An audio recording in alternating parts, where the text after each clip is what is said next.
So, okay, so first of all, I want to talk about the homework. So I will be giving a longer homework. This will be a double weight homework. There are a lot of concepts to cover, and that's why I also delayed it slightly. So it will be out by Monday, probably over the weekend, and it will be due the following Thursday. So it will be due April 6th plus 7, April 13th. Okay. So you should definitely work on this homework. It will have problems. I have already told you the type of things it will have. And I have referred to things. This will be on homework. So you'll work through some of the details and to give you insight into what's happened. It will be worth 200 points. Now, so today I want to do a brief recap of the classical harmonic oscillator, the quantum harmonic oscillator, and tell you the heat capacity relations that we got. I will do a bit more detailed recap of the quantum ideal gases that we covered right before the break. And then the new thing I will start today is the whole thing of how do we recover classical behavior from quantum ideal gases. And we will take a slightly deeper look in this n factorial approximation that has come up many, many times today. And all of these are non-interacting systems. The particles are not talking to each other, yet they lead to very important physics, which is kind of amazing. It will take, we still have to do a few more topics after this. So after this, we will look at more non-interacting systems that will be photons or black body radiation. We will look at electrons in a metal. And so total, we have looked at photons, electrons, quantum ideal gases. All of these are non-interacting systems. And you will see a big picture of how even non-interacting systems can be very powerful. Then we will move to interacting systems, which tends to be a bit hard. There we will think about fluids, and where in a fluid, you cannot really say that this, when a fluid is moving, like water is flowing over the surface, you cannot model this that every particle is not talking to every other particle. Clearly, some very collective motion is going on, right? So we will develop some strategies to study interacting systems. It will be from the perspective of a perturbation out of a non-interacting system. And yeah. Okay. Any questions? So let's get started. So I'm going to do a very quick recap of a very big picture. Why do we care so much about heat capacity in this quantum harmonic oscillator and everything? What we are doing is to say, let's see what the heat capacity turns out to be, right? So why do we care so much about heat capacity? We care so much about it because it's one of the easiest things to measure in an experiment, right? You put something in a test tube or in a beaker, you give it some heat, you put it at temperature. If you can control how much heat you are giving into it just by observing how much energy has gone in. And let's assume that if you have turned the gas on, it's fully efficient, right? No energy is getting wasted. So if you can study the amount of energy that is going into the system and putting a thermometer, you can study how much the temperature rate increased. You can calculate the heat capacity, right? It's the easiest thing to calculate. So heat capacity is easy to calculate, and thermodynamics showed us some nice things about heat capacity, right? So thermodynamics showed us that C is path derivative of Q, right? How much heat do you give to a system really depends on the path, divided by the temperature increase that happens if this is happening at constant volume, right? That's the heat capacity that we get out of thermodynamics. That's the definition of heat capacity. This is kind of clumsy, right? Because it has a path dependence. But thermodynamics opened us something wonderful for us. What did thermodynamics tell us about this quantity? Does it have to be path dependent? What does it come out to be? If it's Cp, right? So this is Cv, you're correct. So if it's Cp, it would be partial of enthalpy by partial of temperature at constant pressure. And this would be partial U by partial T at constant volume. And that's really powerful because all of a sudden, if you want to measure the heat capacity for a protein or some complicated material, you can do your experiment in a totally different manner. The heat capacity stays the same, which is really incredible. As long as it's a constant volume process, Cv will remain the same. So thermodynamics already, this is a very powerful statement that this is true, right? This is not to be trivialized. This is really, really powerful. But thermodynamics, that's all thermodynamics did for us. It showed us you can measure it by whatever experiment you want. Path dependence does not matter. StatMech goes one step further. StatMech says, you know what? yes, it is a state function, but I will tell you exactly what is that state function, right? So what we are doing with our simple StatMech models is to show that CV is actually proportional to TQ as temperature goes to 0. We saw this for phonons, right, in the Debye model, and we'll recap that. And later we will see that if you account for electrons, CV is proportional to AT. So this contribution comes from electron, this contribution comes from phonons. We are ignoring the electron-phonon coupling. So this is really, really incredible that StatMech allows us to write down a relation like this, right? So, and this is a general trend. Thermodynamics tells you you can calculate things without path dependence. It does not tell you what they will be. You have to go and do the calculation. StatMech goes one step further and actually gives you a picture for what they are, right? So that's why it's also powerful.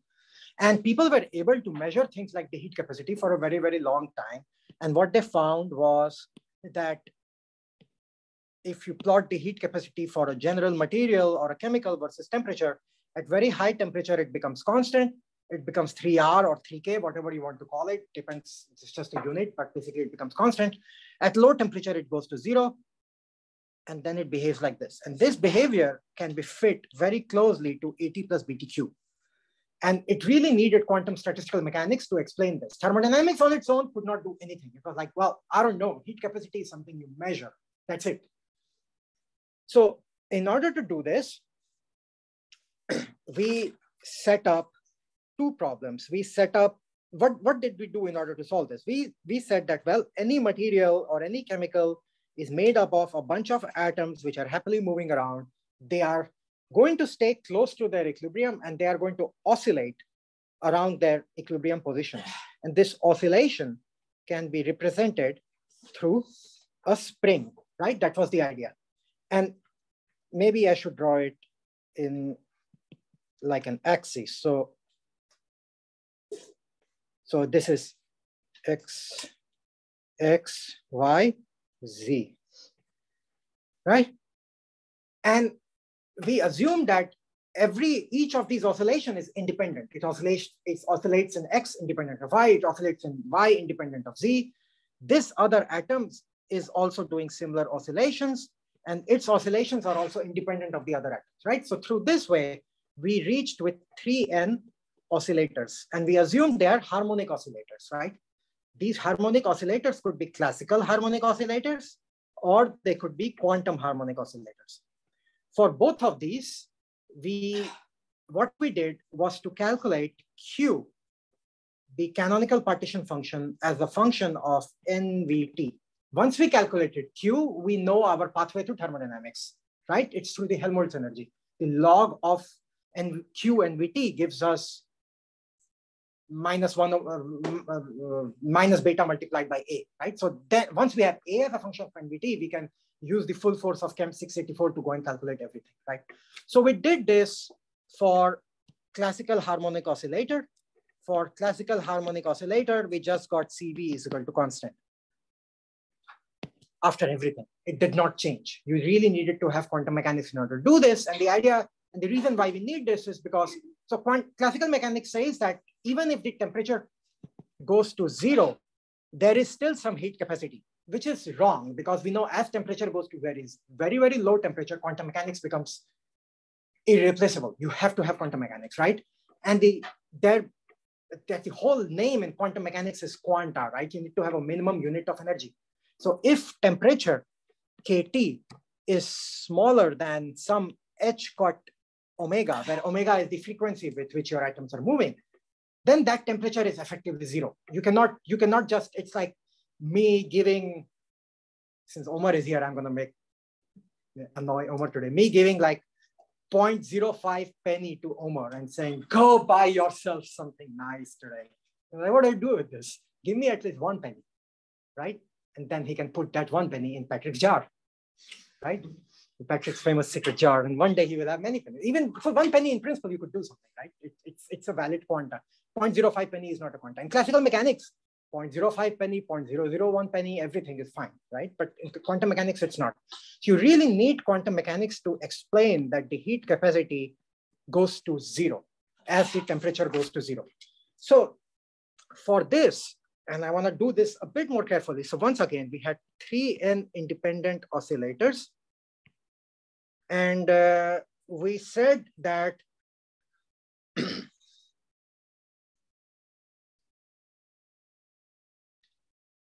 and each of these is vibrating with a frequency omega 1, omega 2, omega 3n. So there are 3n independent frequencies. Given any such frequency, given these frequency, we can write down the energy of a microstate as E nu, going from alpha is equal to 1 to 3n. Some binding energy of the crystal, some constant, we put it to be 0 later, plus half plus n alpha h cut omega alpha. This was the solution for a quantum harmonic oscillator. Hopefully you looked it up. There are many ways to calculate it, at least 2 ways. One is using Hermite polynomial, which is kind of messy, but the way I really like it is the ladder operator way.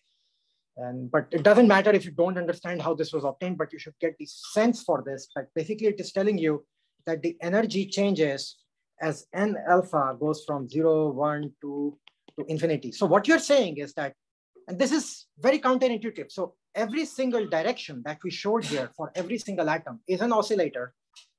On top of that, so that oscillator, if it was classical, the U versus X curve would have looked something like this, right? If it was classical, and this curvature or the slope would have corresponded to omega alpha.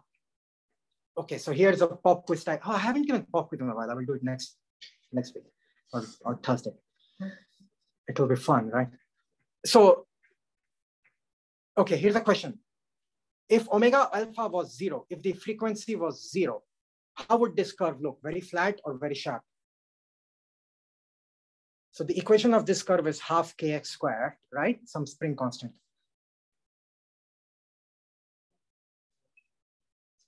Who thinks flat? Who thinks sharp? No one thinks sharp. I'm not going to go with democracy. Let's think about it. Okay, why should it be flat if omega is small? Why omega should be non-zero if it's flat? Okay, if it's flat, omega is 0, right? There is no force. You are like Alex going for a run with me and Martin Grueble. He's going wherever, right? There is nothing bringing him back. He's going in any direction, right? So omega is equal to 0 means there is no force. It's completely flat landscape you're diffusing, right? If omega is very tight, you come back very, very quickly, right? You have a force to go away. Good. So omega alpha decides this curvature. Quantum mechanics, you don't have a curve like this. Quantum mechanics, the curve like this really comes from looking at the wave functions. In quantum mechanics, the idea happens is that given any omega alpha, you can have a ground state, which is not 0, slightly above 0. Then you have the first excited state, you have the second excited state, you have the third excited state, right? And this is the point I want to emphasize again, especially for those of you who have not done quantum mechanics. Even though a single oscillator has a given frequency omega alpha, it can exist in any of these states. If it exists in the first one, we call it n alpha is equal to 0. If it exists in the second one, we call it n alpha is equal to 1. These are the occupation number. And we give it a name. We say this means 1 phonon with frequency omega alpha. This means 0 phonons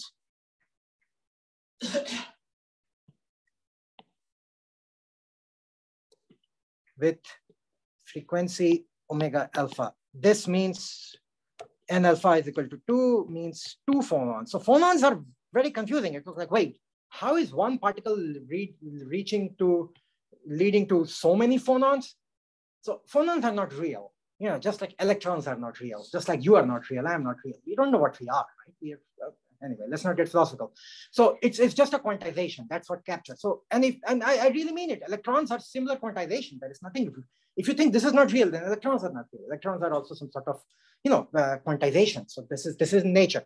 So, and you can have as many number of phonons you have, the probability will become lower and lower that you have that, right? Anytime you want to go to an excited state, the probability decays. But there is a finite and non-zero, but small probability that you have infinite number of phonons along any frequency. So we set this up this way, and then we changed perspective. We introduced a very important quantity known as G of omega. We said if n is very large, let's not worry about what is the frequency of one. Yeah, Patrick, go ahead. So there's going to be a plot like that associated with each coordinate of each atom. Yes, exactly. So 3n such plots. So instead of drawing all these plots, which is going to be complicated, we switched our perspective. Instead of looking at every atom in every direction, we said, let's look at all possible frequencies, right? Let's say G of omega d omega is the number of oscillators, right? So a given atom could have any direction. So that a direction for an atom is one oscillator. So G of omega d omega multiplied by d omega is the number of oscillators with frequency lying in omega and omega plus d omega. And this immediately leads to a normalization constraint that if you integrate 0 to infinity G of omega d omega, what should be this number be? 3n. Why? 3n oscillators. We have 3n oscillators, right? So it has to integrate. So that's nice. Oscillators, sorry, oscillators are not the atoms themselves, but oscillator is one direction along for one atom. Okay, so that's why 3n. If you were working, you could do this in 1D space. You could have one in Y and one in X having the same frequency. Sure. In the same... All of them could have the same frequency. That is exactly what our lazy friend Einstein did. Right? That's what Einstein did. He said, you know what? Everything, every atom, every direction has the same frequency. That's exactly what Einstein did. Right? So with this, we were able to derive a relation. That relation, you should recap in the notes, looked like ln q is equal to minus alpha is equal to 1 to 3n ln of e to the power beta h cut omega alpha by 2 minus e to the power minus beta h cut omega alpha by 2. This is when we are still looking at every oscillator, all 3n oscillator one by one. And this led to the very equivalent, completely equivalent relation that beta A, the Helmholtz free energy multiplied by A, is equal to 0 to infinity d omega g of omega ln of e to the power beta h cut omega by 2 minus e to the power minus beta h cut omega by 2. So let's call this equation number 1. We derived this before the spring break. And g of omega is very important because you can measure it in scattering experiments. You know, g of that's it's really a probability distribution of frequencies, right? So let's imagine you are all particles. I pump a little bit of heat in this, and I see what is the frequency of the radiation that is coming out, right? So it gives me a sense of how you are all oscillating around, right? So people measure this in neutron scattering and other things. What we are going to do is to assume two possible models for g of omega.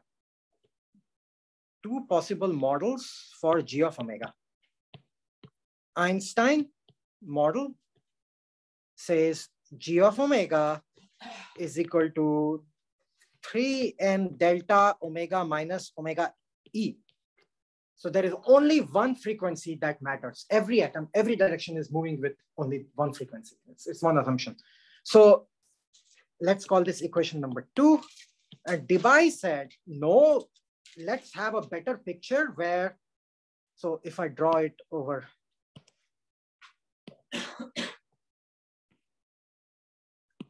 here, so g of omega versus omega. Einstein was just one possible omega, right? This is some omega epsilon, omega Einstein. And Debye said, no, let's have a model where the probability of frequency goes up as a parabola, omega square.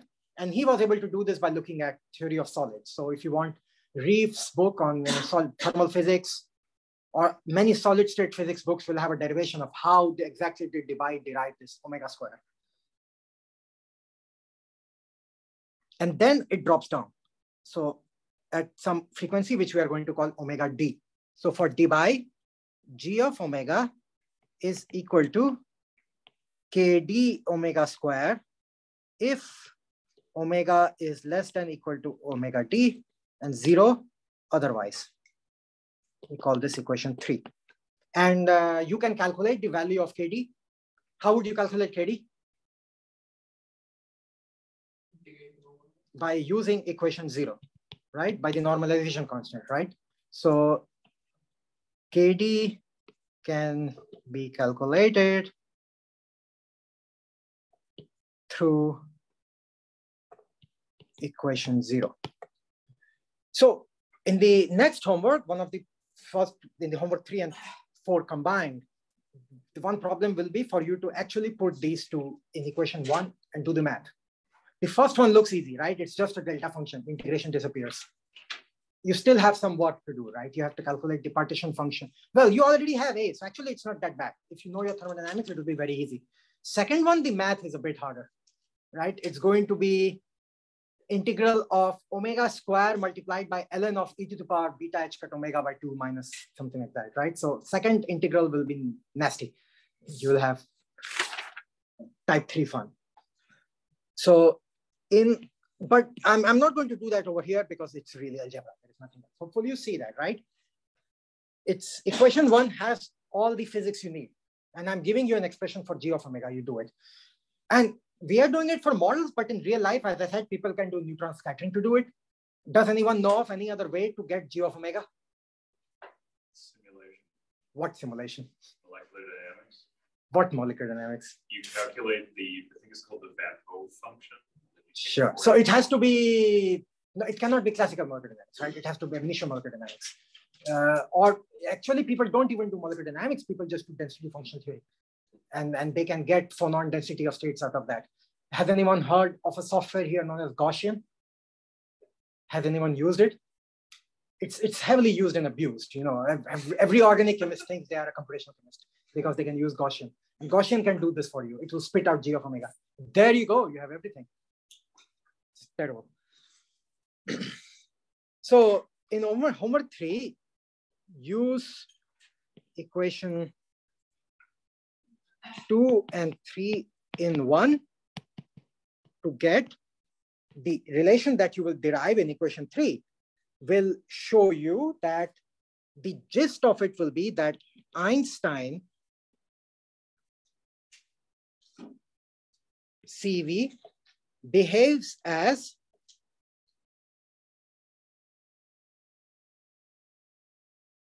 one over t square e to the power minus some constant theta e by t, right? And there is proportionality constant here, which you will calculate as t goes to 0,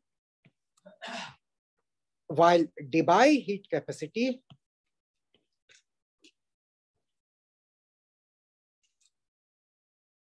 behaves as proportional to t cube as t goes to 0. So Debye's model got it exactly right. Einstein's model. So let's draw it over here. Huh? It was pretty close, right? Yeah. He was Einstein. Even his approximations were very, very good. So let's think about Debye. So you will do this algebra in the homework. It's important to work through it. And it will also, why am I giving you just algebra for homework? Because it will also recap you the idea that once you have partition function, how can you get thermodynamics out of it, right? Which is something, if you're ever going to use this course in your real life, which I mean your scientific life, that's what you're going to do. You're going to calculate Q, you're going to get A or whichever partition function you have, and then do these manipulations. So Debye goes to 0. Okay, here's another question. Which of these can be Debye, blue or black?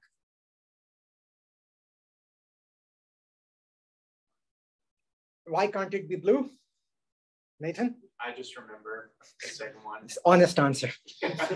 What happens to is the slope, right? In blue, if you look at dCV by dt, it's going down. But dCV by dt is actually t squared. dCV by dt is also going up, right? So it cannot be blue. It has to be black. That was easy. How about Einstein? At temperature goes to 0, will it fall to 0 faster than Debye or slower than Debye? And you can think about this in two possible ways. You can think about it intuitively by looking at this picture of g of omega, or you can think about it mathematically. Let's think about it intuitively. Which one will go to 0 faster, Einstein or Debye? Why? Yeah, Einstein is saying there is no frequency. Once you go, there will be a certain frequency at which Einstein will basically have the same problem.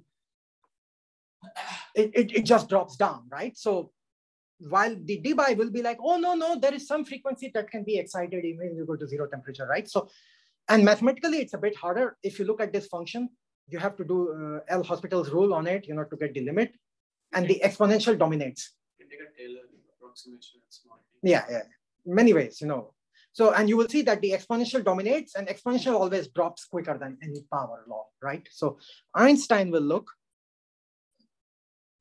something like this.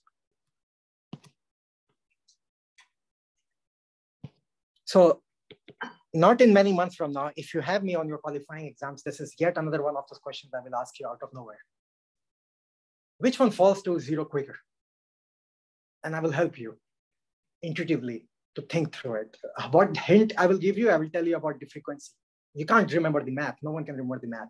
But all you need to remember is Einstein was lazy, took only one frequency.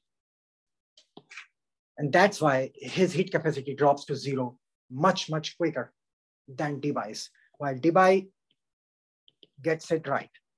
It does not get the linear behavior because the linear behavior does not come from the movement of atoms. The linear behavior comes from movements of electrons. The first time I taught this class, in order to derive it, it took me 1 hour of like really, really gnarly algebra. Then I went to John Weeks. There are certain things you get by teaching the class like 40 times. Like, oh, no, you just do it this way. And then now I have an intuitive way of showing that. And we can do it in like 5 minutes. And you will see why electrons have it linear as opposed to phonons. And we will get to that later. So Debye really explains the TQ behavior. Einstein kind of gets there. And yeah, but so but both of them go to zero, which is good. And both of them have the right limiting behavior as t tends to infinity. Both become constant as t tends to infinity. So this was quite important. Like I said, heat capacity is fundamental to thermodynamics, right? You have thermo in the name, right? It's about heat. It's about change in heat, and heat capacity is change in heat. And theoretical mechanics allows us to derive these beautiful expressions. I did it for heat capacity, but really, as they say, the world is your oyster, right? You could do it for anything. You could derive compressibility out of this, right? If you have the partition function, you can manipulate it to calculate all sorts of fundamental things that, in future homeworks and exams, those are the type of things you will be doing. Any questions about this? So this is all recap, just to bring you back after spring break. Okay.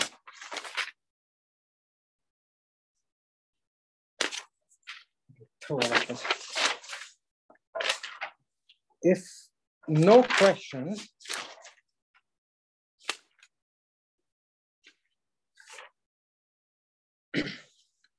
so next what I want to do is to recap in a bit more detail what Eric discussed in the class when I was unable to teach, is quantum statistics, quantum ideal gas, okay?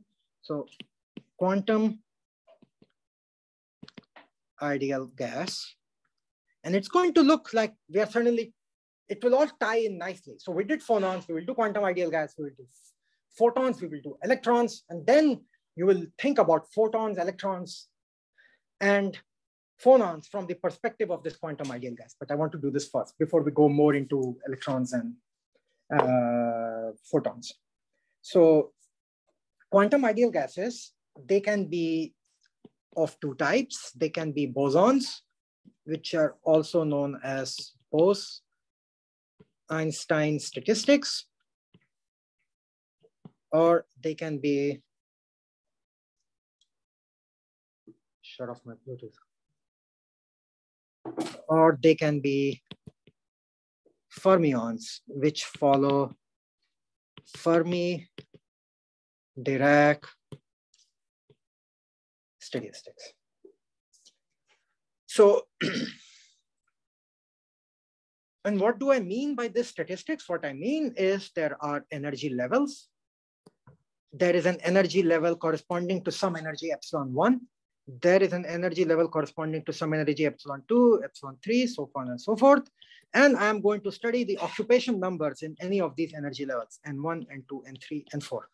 So both Einstein statistics says that Ni is equal to 0, 1, 2, to infinity. All of these are possible, not equally possible. That's another story that will be dictated by the thermodynamics, okay? Because if you go to very high Ni, there is an energy, you're in a very excited state. It's not good for all I. While Fermi-Dirac says that Ni is equal to 0 or 1 for all I, okay? How do I calculate the total number of particles from this representation? Summation, right? Summation Ni, I is equal to 1 to infinity. There are infinitely many levels. How do I calculate the energy from such a representation? Same thing, but I also multiplied by epsilon I, right? So in order to solve this problem, when we did the phonons, we used a canonical partition function. Why did we use a canonical partition function? And why should we not here use a canonical partition function? Canonical partition function is good when n is fixed, right? And when we were thinking about oscillators in a material made of n atoms, it was clear how many oscillators we had, right? So that treatment allowed us to use canonical partition function. Here, we are saying Ni can be anything from 0 to infinity. So you can almost see this looks like phonons, right? And we will connect phonons to this thing in a week. But for now, keep phonons at the back of your head, okay? So if we were to do it in a canonical partition function, the math becomes really, really hard. It becomes complicated. So we are going to use grand canonical partition function here, which I'm going to write as Z. Z as a function of mu, volume, and inverse temperature beta. So I will write down a general expression for both systems, Bose-Einstein or Fermi-Dirac. We go to any microstate nu, and we calculate e to the power minus beta E nu minus mu and nu, right? If this equation looks Greek to you, then you have a lot of catching up to do. Okay, this should be second nature. This is just like canonical partition function, but we added a second term corresponding to the grand canonical, and it has a minus sign. That's how things are. So how do we actually calculate this? This is going to be, instead of summing over nu, we can be more specific now, and we can say what we need to do is to sum over all my occupation numbers, N1, N2, Nj, dot, dot, dot. And I'm going to leave this top of the summation as a blank. Why? Because it will be different for Bose-Einstein, it will be different from Fermi-Dirac, right? If you have Bose-Einstein, everything goes from 0 to infinity, right? So or actually I can write, if it is Bose-Einstein, it will be infinity. If it is Fermi-Dirac, it will be 0. Sorry, it's 0, then it's game over. If it's Fermi-Dirac, it will be 1, right? So that's, but otherwise the structure is same. And here we can write down E nu. How do we get E nu? Well, you just wrote it here, right? This is the energy of a given microstate. How do we get N nu? We just wrote it here, right? This is the number of particles. So we can write down both of these things, and we get e to the power minus beta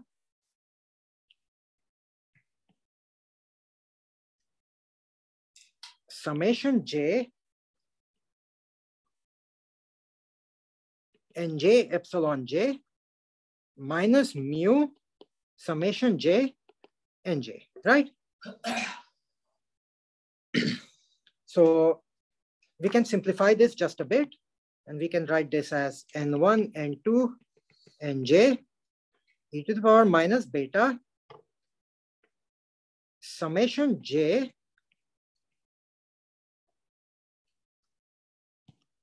epsilon j minus mu, Nj.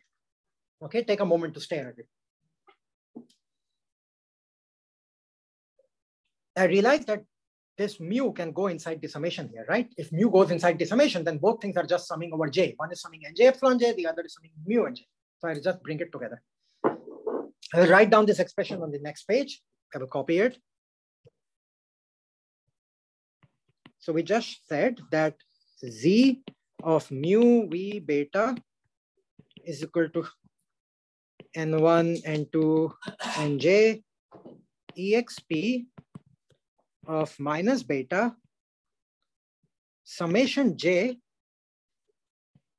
epsilon j minus mu Nj. So what should we do now?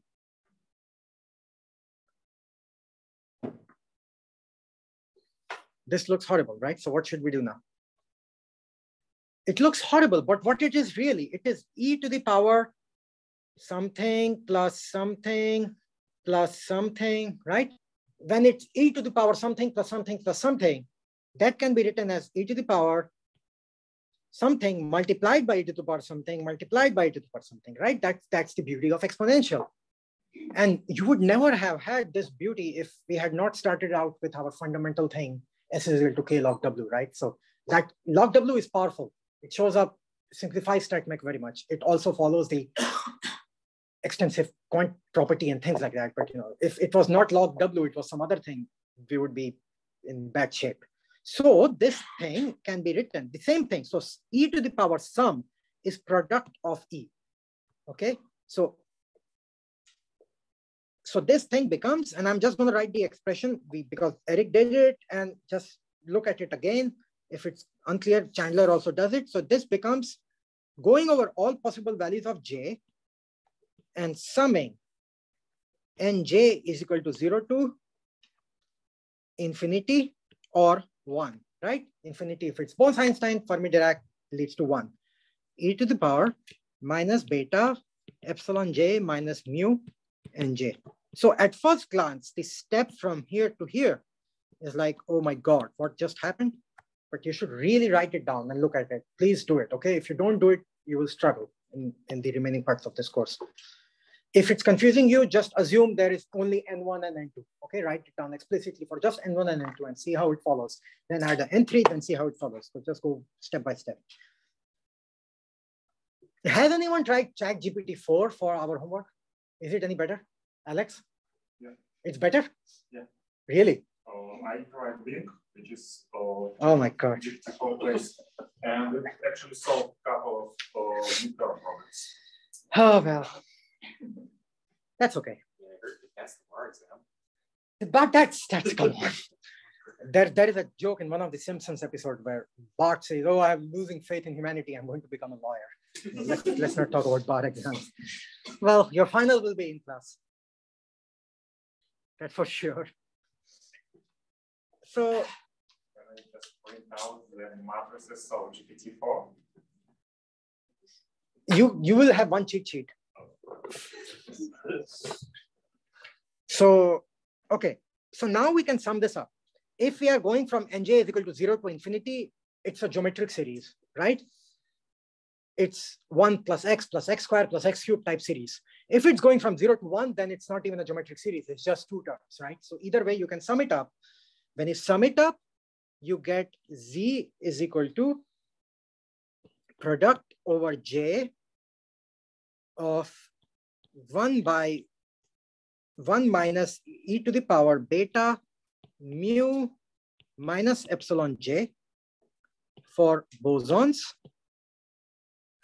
and z is equal to product over j 1 by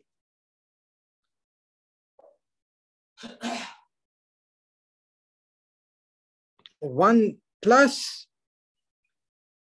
e to the power beta epsilon j minus mu. It looks so similar. It's kind of amazing. Fermions, right? So many books will write it in the following way. They will write it as Z Bose-Einstein Fermi-Dirac is equal to product over J of 1 by 1 minus plus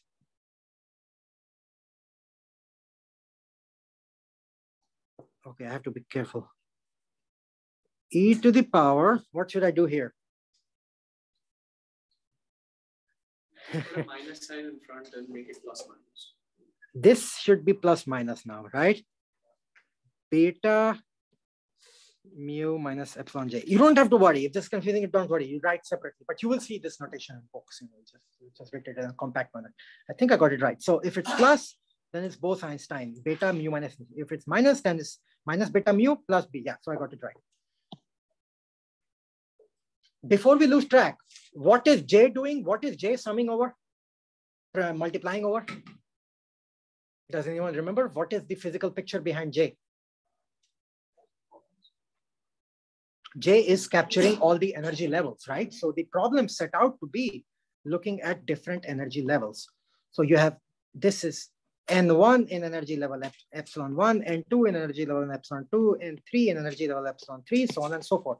So what this is telling you is to go to, so for example, let's just look at this one. Let's look at Bose-Einstein. So this is telling you go to energy level 1. The partition function due to that energy level is going to be 1 minus e to the power minus beta mu minus epsilon 1. The partition function due to energy level 2 is going to be 1 minus e to the power minus beta mu minus epsilon 2, so on and so forth, right? And it's no surprise that it's multiplying. Why? Because we are assuming independent things, right? So everything is independent of each other. So that's what it's doing.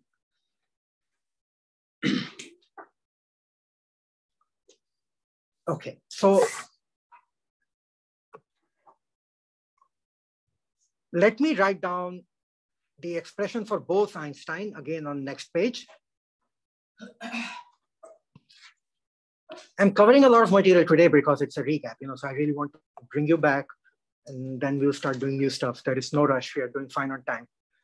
So for Bose-Einstein, we have Z. For Bose-Einstein, for BE, we have Z is equal to product over J 1 by 1 minus beta mu minus epsilon J, right? And what's the physical picture here? Once again, you have energy levels, epsilon 1, epsilon 2, epsilon 3, N1, N2, N3, dot, dot, dot. For any given J, let's say this is epsilon J, what values can Nj take in Bose-Einstein? What is the minimum value? What is the maximum value? What is the average value?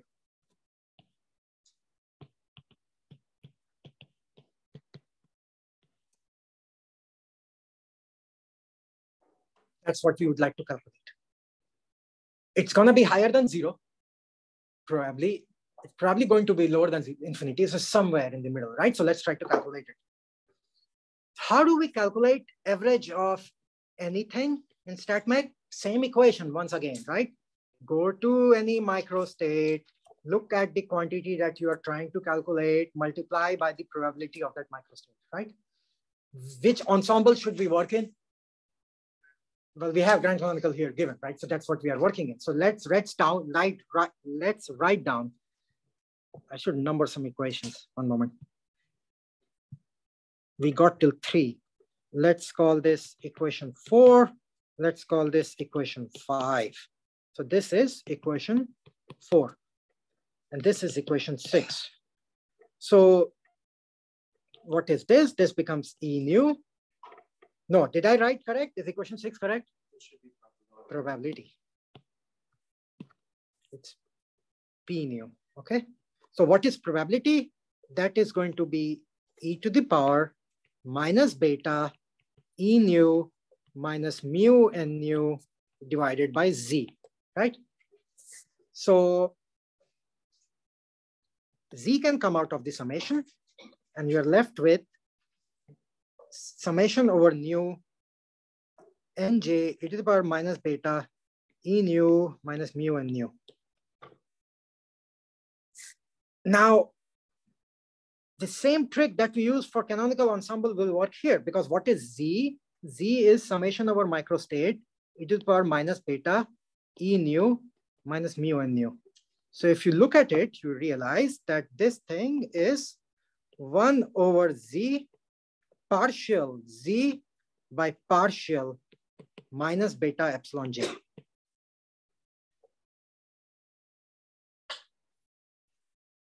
Okay? Lots of blank faces.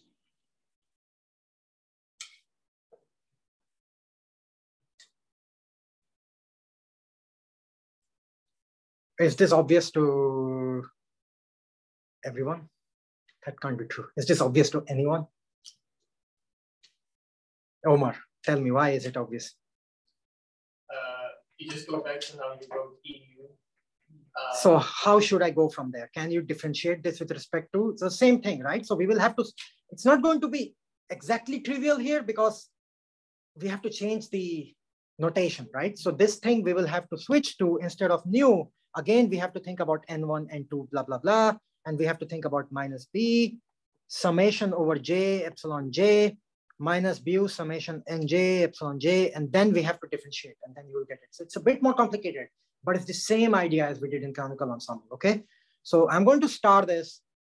I'm not going to go through the algebra once again because this is the second time we are looking at it, and I'm sure Eric went through it at the speed of 5 million miles per hour. Yes, that's what happens when you teach first time. The first time I taught StatMech in 2017, I did not prepare this chapter before coming to class. I was like, oh, I know Fermi-Dirac Bose-Einstein. At this point, I got so stuck, it was horrible. So it's not trivial. You have to be comfortable in order to do this. If you have, because it's summation inside the summation, but the same idea as in canonical. You think about which variable should you differentiate with respect to. In case of, and it's yeah. So that's what we get. Okay. And you should practice this. So this was using the definition of Z, but now we can calculate this thing through equation 4. Equation 4 has an expression for Z, right? So let me write down these two equations. The next step I want to do carefully. So this is the average value of Nj. Let's call this equation 7. So let me write down both equations. So equation 4, once again, said that Z is equal to product over all J divided by 1 by 1 minus e to the power minus beta mu minus epsilon j, right? And equation 7 said that Nj is equal to partial ln z by partial minus beta epsilon j. So let's do that. Let's use 4 in 7. So what will this become? This will become Nj is equal to partial of product of j's, product over j's of 1 minus this thing.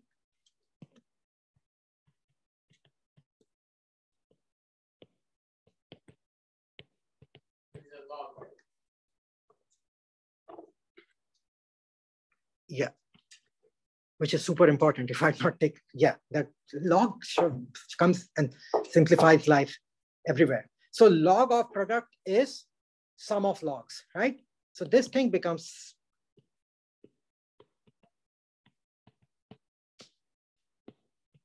summation over j of log of 1 by 1 minus e to the power minus beta mu minus epsilon j.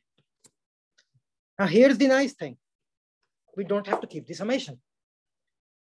Why? Because this summation is what? This is term corresponding to j is equal to 1, term corresponding to j is equal to 2, term corresponding to j is equal to 3, but you're differentiating only with respect to term corresponding to epsilon j. So it's like you have a function 1 that depends on x plus function 2 that depends on y plus function 3 that depends on z. And if you are differentiating all of this with respect to only x, do these two things matter? They don't matter. So it just goes away. So this thing, the summation completely disappears and it becomes partial log of 1 by 1 minus e to the power minus beta mu minus epsilon j divided by partial with respect to minus beta epsilon j. Okay, this is just algebra, one line of algebra. I still won't do it here. If you do it, you get the answer Nj is equal to 1 by e to the power beta epsilon j minus mu minus 1. I'm probably, even though it's a long homework, some things will be repeated. So one of the problems in the homework will be you working through this math, okay?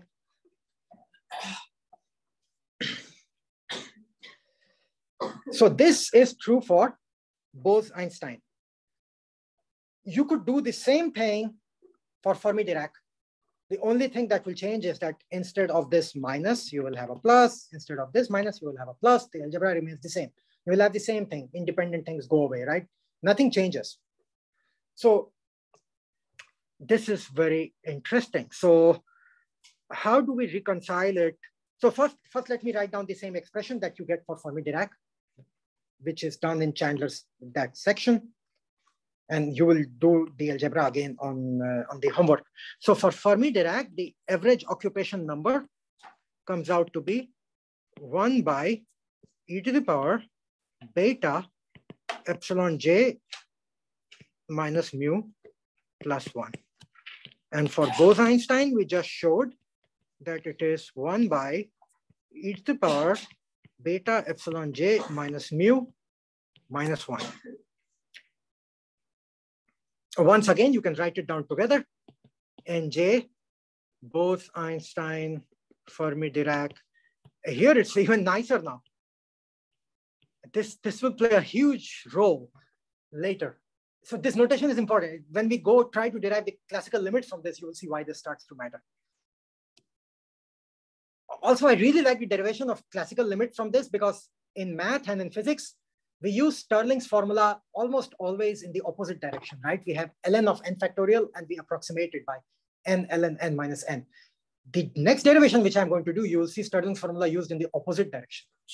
We will bring it back, and that's the only time, maybe one of you can find me, I have seen Stirling's formula used in the opposite direction. This is the final answer for the average occupation number. Let me write down equation for it. So this is equation number 8. Let's try to get some intuition for it. Let's try to look at the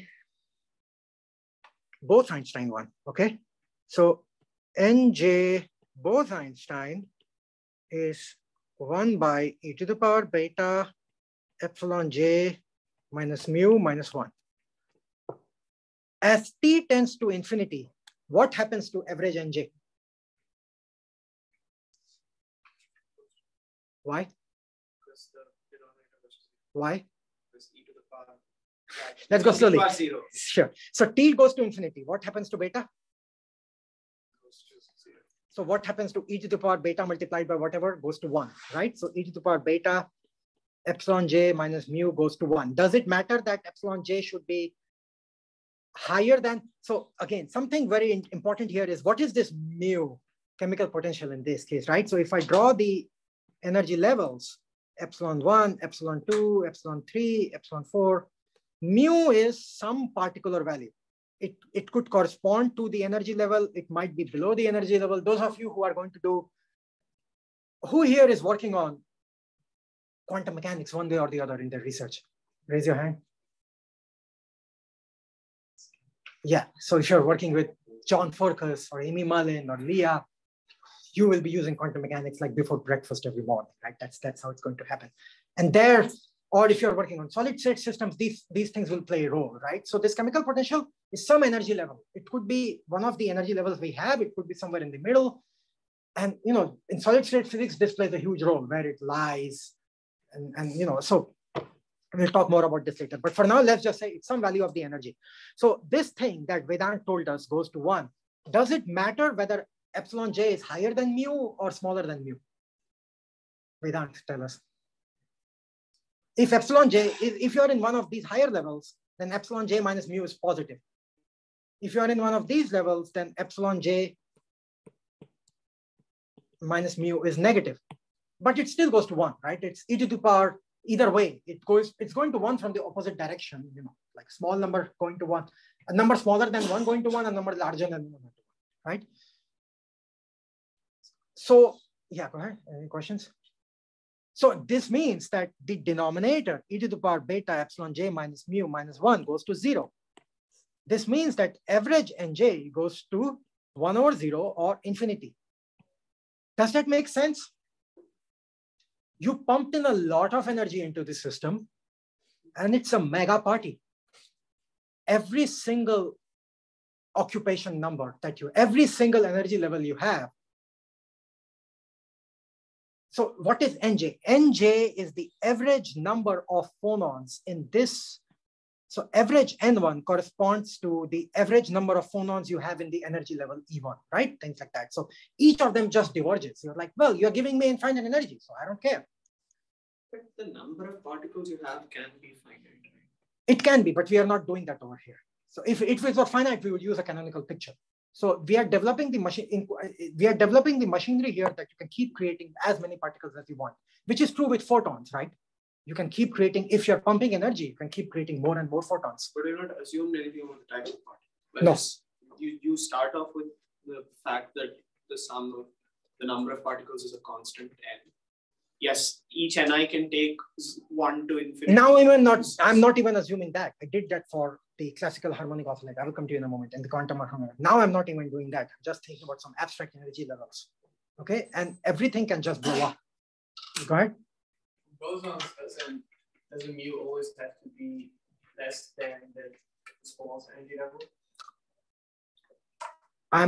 All I'm saying is it has to be more than 0. I'm not making any other claim. Mu is negative, right? If you normalize it 0. Otherwise, Nj is negative. Why? You can think about it in the limit of 0 temperature. Well, you don't have to actually. So because if epsilon j minus mu is negative, then the exponential. So okay, so I don't really care about it that much because you could shift my whole scale. Yeah, but still mu has to be like all the energy levels has to be above mu. This is what I'm saying. I'm not so sure. Let's think about it.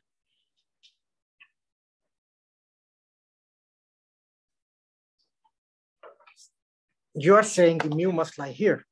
For both. Yeah. Why? Because if mu is larger than epsilon j, then the Then you exponential have- term is yeah. really small and you get a negative number for the activation of it. And j has to be positive.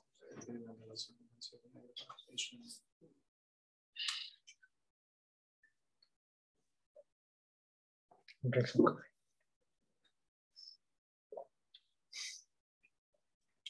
Is this true at any temperature or just 0 temperature? Any temperature. Okay, mu is somewhere. It has to be below. I have to think more. I'm a bit nervous about confirming it, but I'm going to think. But I think most likely you're correct. So at high temperature, you see that average number Nj goes to infinity for all j's. You know, everything is just excited. And this is possible in bosons, right? Because we have allowed Nj to go from 0 to 1 to 2 to 3 to infinity. When we go to fermion, and if we get Nj tends to infinity, then we have a problem, right? It cannot happen. Oh, I forgot. If I had started with this, so yeah, I should give you this analogy. So the way I really think about fermions and bosons is a bus in my hometown, you know, like in Patna, where I come from, or a bus in like Switzerland, where I did my postdoc, or a bus in Iceland, you know. In my hometown where you come from, a bus is always people packed in. You have N people, oh, we can put in one more. You keep packing it. Not enough for put on the roof. No problem. You can put on as one. So that's like bosons. There will be a cost. It will become uncomfortable. You can keep packing. But in a bus, in a sparsely populated country, it's very unlikely, you know, that you will see things. If it helps you, that's good. If it does not, forget about it. So, okay. So what I want to do now is to look at Bose-Einstein as the temperature goes to 0. So again, Nj, the average value is, and I'm talking only about the average. You could have fluctuations from it. So e to the power beta epsilon j minus mu minus 1. As t goes to 0, what happens to beta? So what happens to the denominator? Now we have to be careful in the thing that was just said. So if beta goes to infinity, now the sign really matters, right?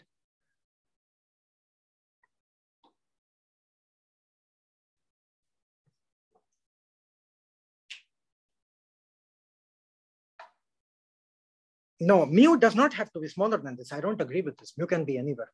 So now if epsilon j is equal to mu, And we can have a discussion on this. Okay, go and think about it and we can talk about it next time again. If epsilon j is equal to mu, then what happens to the denominator? E to the power beta multiplied by 0 minus 1, right?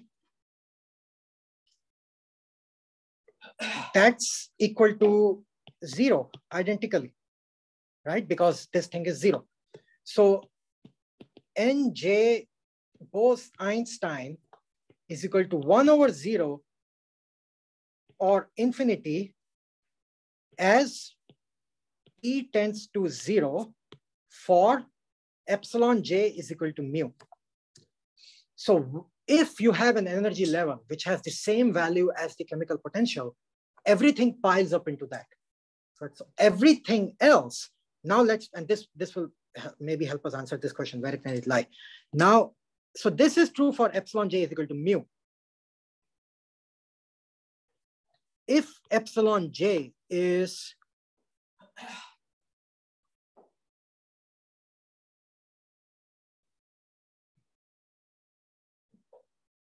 larger than mu, which all of you seem to agree with, that mu has to be smaller than epsilon j, then what will happen to this expression? It goes to 0, right? So I agree. So I agree with the caveat that mu has to be less than equal to epsilon 1. How about that? It cannot be less than the lowest. That's what was bothering me. So if mu is lowest than the lowest energy level, then you just prove that the Nobel Prize in 1996 to Wolfgang Ketterle was fake. Do you know who is Wolfgang Ketterle? Well, he won the Nobel Prize for showing this phenomenon in experiments. This phenomenon has a name. It's known as Bose-Einstein condensation.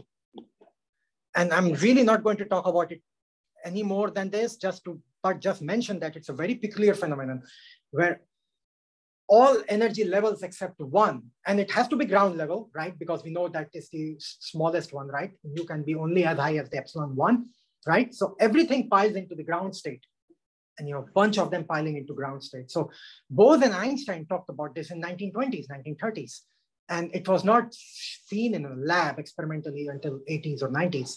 And I think this was Nobel Prize 1996 for experiments on this, which was, I think, Stephen Chu and Wolfgang Ketterle. Does anyone know who is Wolfgang Ketterle, where he is? Illinois. No, MIT. And huh? You can look up on Wikipedia. There is also something very special about it. He's the fastest marathon running Nobel laureate. He ran, after winning the Nobel Prize, a 2 hour 45-minute marathon in the Boston Marathon. Wow. That's a record to break. If you really want to have work-life balance, try to do both. So he's a cool guy. Even Martin Grueble visited, he knew all about this. He's the only person who has been able to answer this question for me. Like, who is the fastest marathon running Nobel laureate? And Martin Grueble goes immediately, oh, it's Wolfgang Ketterle. So, okay, so this is very interesting, right? So as in Bose-Einstein, if temperature goes to 0, all but only this one gets populated, everything piles into the ground state, and all of these others have 0 population, okay? So I'm gonna finish with this, looking at the classical, looking at the 0 and high temperature behavior for fermions, and then next class I will start with how to take this expression and derive classical behavior out of this. So first I will write down what we expect classically, and then I will show you how it gets there.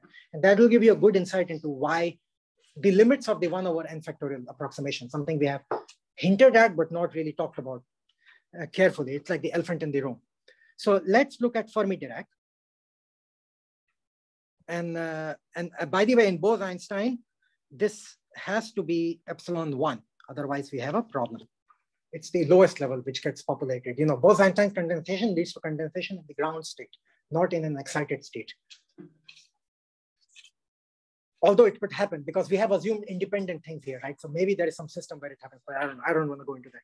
So Nj Fermi-Dirac was 1 over e to the power beta epsilon j minus mu plus 1. immediately, can you see whether this thing will show a condensation? Is it possible that Nj becomes infinite? Why not? Because e to the power of anything is positive, right? Go ahead, Alex. Come on, man. You are an imaginary person. No, but let's stay with real valued things. Life is 3D. We are well-behaved things. So e to the power of anything is always going to be more than 0, right? So again, a qualifying exam question, if I wrote down the Nj for both of these and asked you which of these is Fermi-Dirac, which of these is Bose-Einstein, you should be able to tell immediately because you know Bose-Einstein shows condensation. Fermi-Dirac does not show condensation. Otherwise, remembering the algebra is hard. At the end of the semester, you'll probably remember it, but then you will forget it again. So this is always positive, which means NJFD is never going to become infinite for energy, any energy level. But otherwise, let's think about it. As beta goes to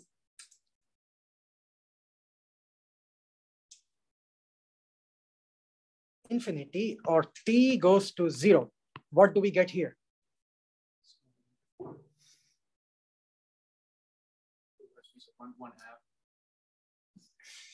Which one should be easier? I think we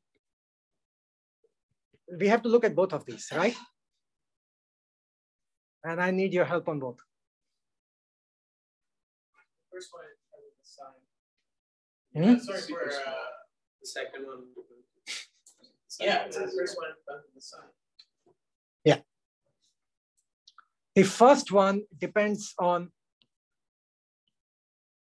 where does mu lie, right? Whether which epsilon j you are, mu you are. So, okay, I will start with this one. It's getting late. It's important. I want to do it carefully. So I'll start next class from here. Okay, we will look at. I want all of you to go and think about it, and we will do it in the next class. And then the main result that we are going to show in next class is how does Q, the classical limit would have said, look at, if we were to do a partition function in canonical sense, we would have said n classical particles, look at the partition function for all of them, assume they are independent, so take to the power n and divide by 1 factorial, right? So we want to show how is this consistent with Fermi-Dirac and Bose-Einstein? In what limit is this consistent? And you will see there are some limits where this works. First, you must have infinitely many states, n should be very large, and t should be very high. Okay, so low density, high temperature is when we recover this. So we will do these two things in the next class. Okay, see you on Thursday.